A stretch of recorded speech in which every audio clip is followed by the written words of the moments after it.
order a draft inducer for my furnace today. Well, actually, I ordered it a couple of days ago. Yeah, $196. It seems like once the weather gets a little cool and you turn your heat on, you get to learn that you're having problems with your furnace. Well, anyway, over the last few days, I was working with this draft inducer that's actually on my furnace. I got it to work, but I know it needs replacing. I totally took it apart, cleaned it up, put some high temperature grease on it to get it to actually work, because what it was doing was it was making a very loud humming sound, which I thought was my the blower motor or the capacitor, which normally is the problem, but this time, no, it was the draft inducer motor. As you can hear, my furnace is working.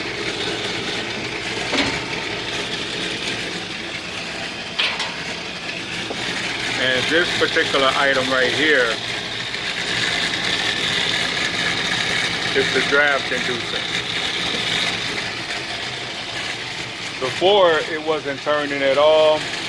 It was just making a really loud humming sound.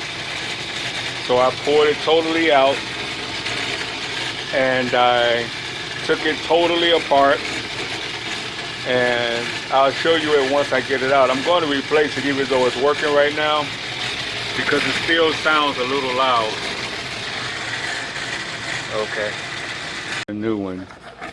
I haven't taken the old one out yet, but let me see if they sent me the right thing.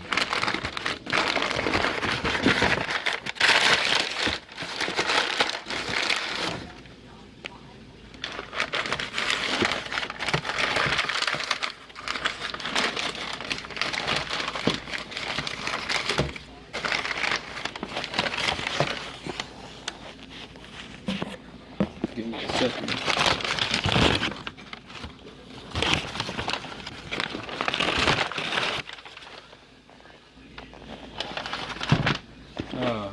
Yes, it appears as though they did.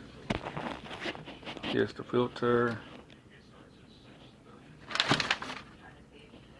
This is the motor. It doesn't have the end on it, or the end that I'm pretty sure they sent me a new black end. There's another box in here, which should be the fan that goes on the back.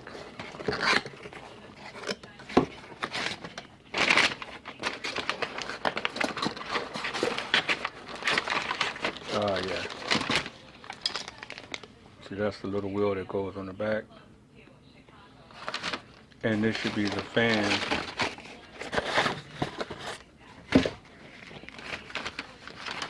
Yep.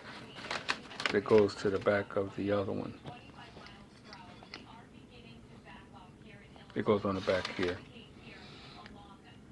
You know, I have another motor like this, brand new, that I was going to exchange on the one that I have in there already. But this little fan has been on there. Well, I've been in the house now 23 years just about. So I know this little fan part has been on there for the longest. If you can see that little black set screw there, totally seized on it. Couldn't get it out. So I tried some easy outs to try to get it out through that little hole there to screw it out. And of course, that little easy out tool did nothing but ruin the set screw that's in there, which made it totally impossible to get it off. So now I have a new motor like this already, and now I have this kit that I got to put together. So I'm going to do that. I'm going to take out the old one. It has 3 screws in it, one here, and one over there. And the unit pulls directly out of the furnace. I'm going to assemble this one and just slip this one back in the same way. and everything should be smooth. Okay, I put the fan on so far. There's a flat part on the shaft where the set screw goes, where you screw it on, so it'll keep it from moving. Smooth. And next I'm going to, I'll put this one last, but next I'm just going to take off the old one and I'll put this one on. Okay. So back to the furnace. So before I do anything, I'm going to turn the power off of the furnace, which is right here, which will totally shut down the furnace. And then I will, hold on, I will remove these 3 screws. This one, there's one here, and there's one over there, and pull this unit completely out. But I'm also going to unplug it, the black wire and the white wire from the, whatever this thing is called, transformer, whatever the hell it is. But I'm going to unplug those first, and then I'm going to unscrew it, pull it out, and I'll let you guys see after that. So this is the old unit. I took it out of there, cleaned out any little loose stuff that's in there. And there's a bearing. I may take this apart and let you guys actually see where the problem was. But I was telling you guys about the little fan that was seized on here, and I tried to get it out with the easy out, but this thing was so seized on here that I couldn't get it off. But I'm probably gonna still try to use it. I think I'm gonna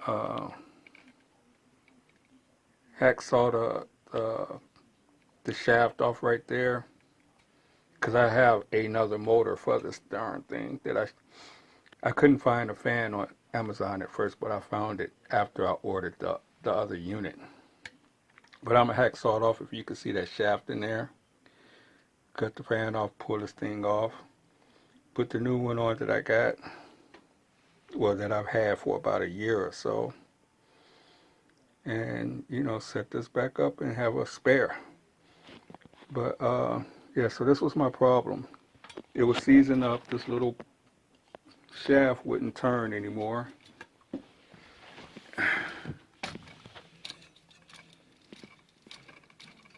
See, if you could listen, you can hear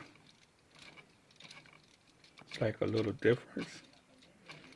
But it was really jacked up before. It was stuck. Then it sounded like the bearings, because there's bearings on both ends of this thing, and that's what was seizing up. But like I said, I took it totally apart. There's a couple of screws up under here, and you could pull this whole thing off and it'll expose the shaft.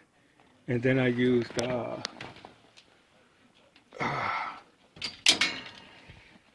some white lithium grease, high temperature grease, and I greased up the bearings and stuff, and I put it back on, and I had heat while I was in the process of waiting for this new one to come. So anyways, let me put this new one on, and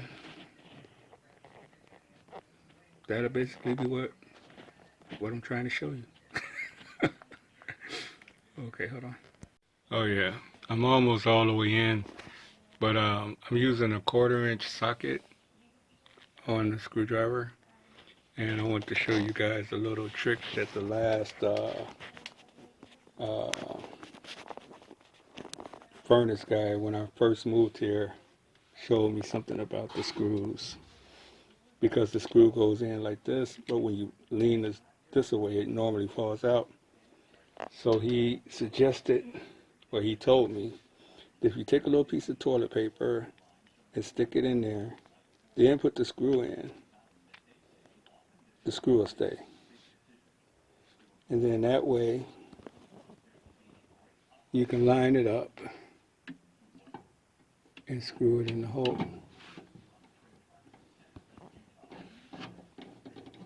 So before I go too far, I take the paper out so I don't have any little flames when it finally comes on. And then you just tighten it all the way up.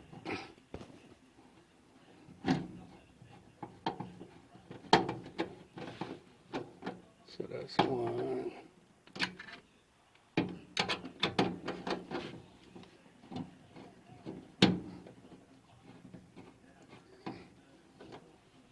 Two.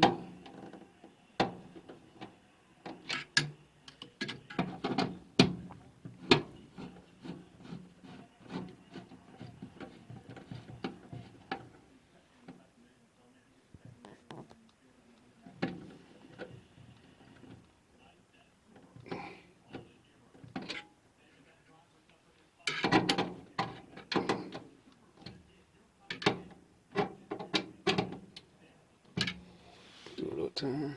Smooth as a baby's ass. Yeah. Okay, I'm gonna put that wheel on. Fire it up. Well, like I was saying on the other one, if you want to take this thing apart, you remove this screw here and this screw there. Pull this whole thing out. It'll expose the shaft. You can check it out. Put a little grease or something on it if you don't have a new one available. Okay, let me put this other little part on. And yes, I'm wearing my headlamp. And the wheel, just like the fan, has a flat side on it. You see a flat side on the shaft. The wheel has the same thing.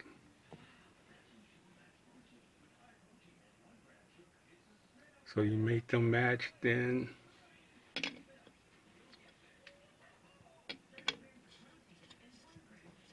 put the flat side to the flat side.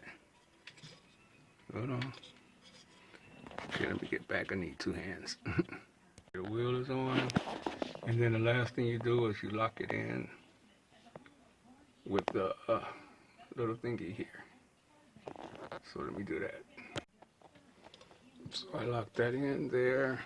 Give it a little push.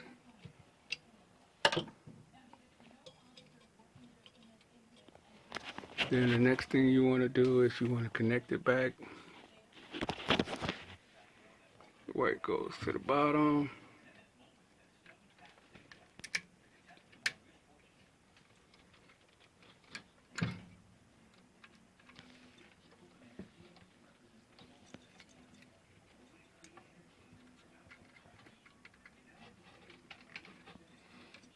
And black goes to the top.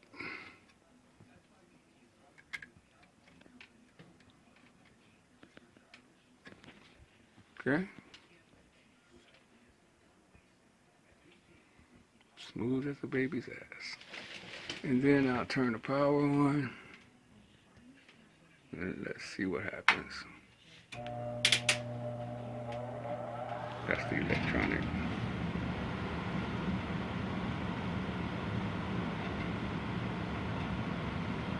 So the noise you hear now is the blower on the bottom down here.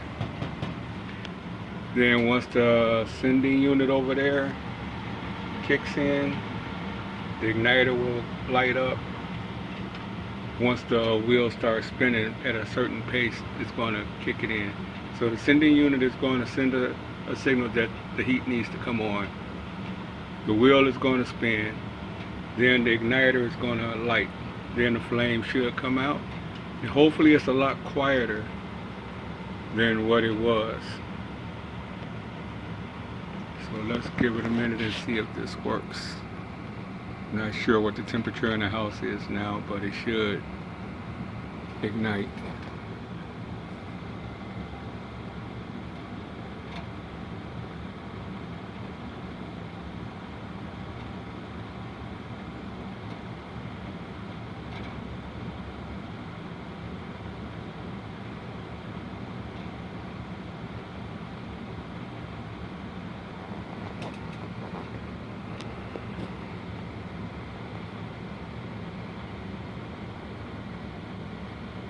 I might shorten this a little bit if it takes too long. Okay, there's the wheel. Quiet as a baby's ass. Oh, yes.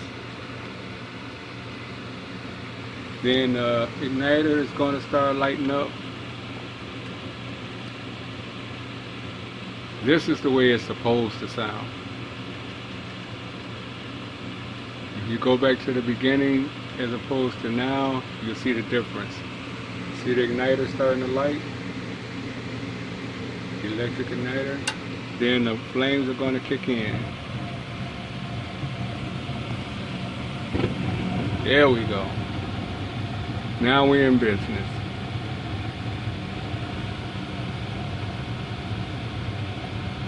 Alright. That's the end of my video. Oh, and this is how it sounds with the blower running too. Yeah, I haven't heard it this quiet since I moved here, I don't believe. Alright, y'all.